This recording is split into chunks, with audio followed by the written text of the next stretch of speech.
Stéphanie, je suppose que vous lisez pendant l'été, vous profitez de l'été pour... Pas que l'été. Tout le temps. Et l'été, c'est vrai qu'on a plus de temps pour découvrir de belles pages. C'est ce que va nous montrer Stéphanie Morelli. Vous représentez l'association des éditeurs et vous avez fait un tour des maisons d'édition de la région, Stéphanie. Oui, c'est ça. Enfin, un petit tour. Je vous ai ramené quelques ouvrages à emmener dans vos valises. Donc, quand vous m'avez parlé de cette sélection de livres à emmener en vacances, j'ai tout de suite pensé à une maison d'édition qui s'appelle Icari, qui est basée à Lille et qui s'est spécialisée en livres de voyage. Guide de voyage. Voilà. Au départ, c'était une boîte de production. Donc, ils avaient des reporters partout dans le monde.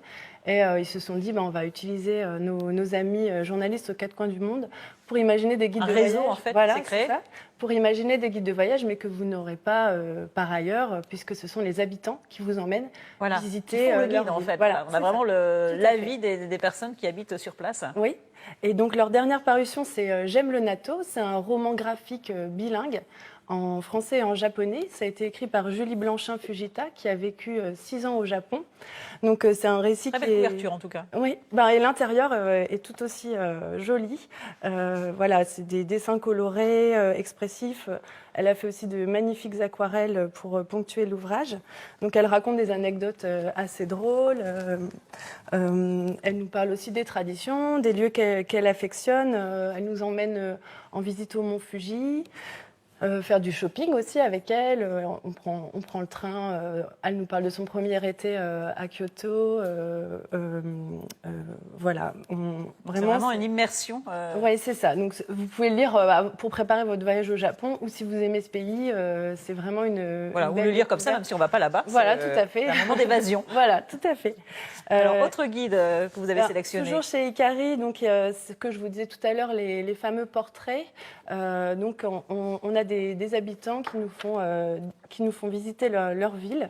Donc, on va partir en balade avec Steve, qui est sapeur-pompier, avec Rani, qui est doula, avec Alessandro, qui est un trader italien installé à Londres.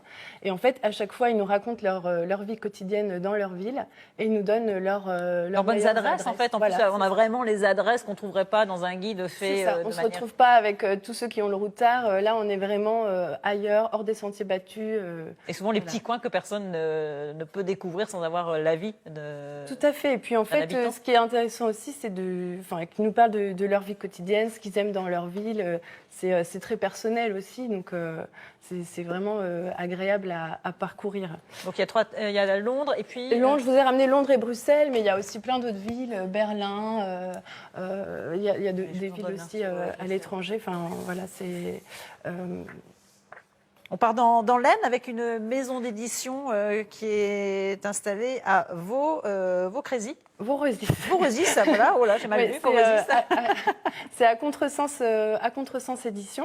Donc, je trouvais que les nouvelles, ça se prêtait bien pour partir en vacances, puisque le ressort des nouvelles, c'est qu'on est tout de suite plongé dans le récit, ça monte en intensité jusqu'à une chute inattendue. Et là, avec ces nouvelles à croquer, Brigitte Cassette a vraiment bien réussi ça. Tout de suite, en quelques lignes, on est plongé dans l'histoire, on n'a plus envie d'en sortir. Donc on part, on rencontre une gourmande désemparée qui nous fait une description de petits fours qui met vraiment bien l'eau à la bouche.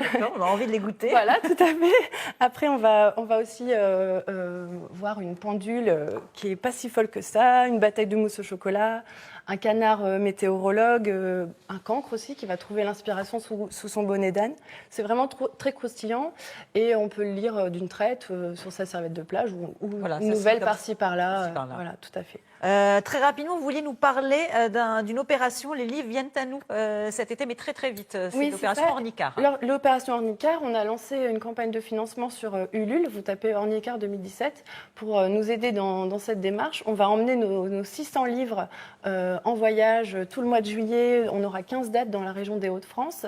Et donc, on va déployer nos bibliothèques. On va proposer des animations pour les enfants, un rallye enquête, par exemple, des ateliers d'écriture, bien sûr, des lectures en musique musique.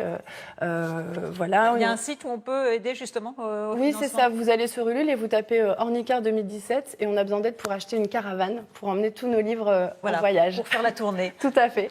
Mais, alors le site c'est www.ulule.fr et vous mettez Ornicar 2017 et vous allez nous trouver. Merci Voilà. Stéphanie, puis on mettra bien sûr tout votre sélection sur notre site, Emmanuel. Avec plaisir. Il y avait également un album photo qu'on n'a pas eu le temps de présenter, mais vous le trouverez sur notre site. Voilà.